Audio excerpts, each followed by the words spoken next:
In the state of Washington, this is decision day for 2 unfinished nuclear power plants, and hundreds of millions of dollars are involved.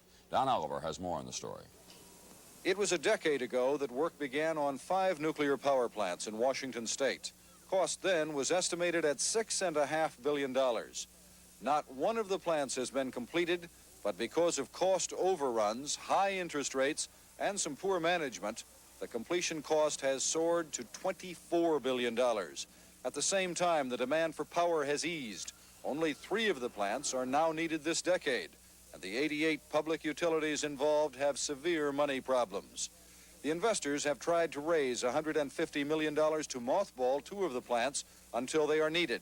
It is either that or terminate the projects at a cost of $3 billion.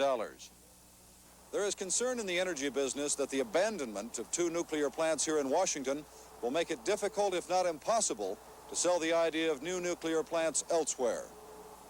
It was a group of worried-looking men who gathered in Seattle to try to figure out what to do. The public utilities had come up with 91 of the needed $150 million for mothballing. It was decided to give private utilities and industrial energy users until 4 p.m. today to provide the rest. Washington Governor John Spellman was pleased. So it is almost unthinkable to me that it would not be accepted. If the money cannot be raised and the 2 nuclear plants must be torn down, some of the utilities would be forced into bankruptcy. Electrical rates would go sky high, and they might not be able to sell enough bonds to finish the other 3 power plants. Don Oliver, NBC News, Seattle.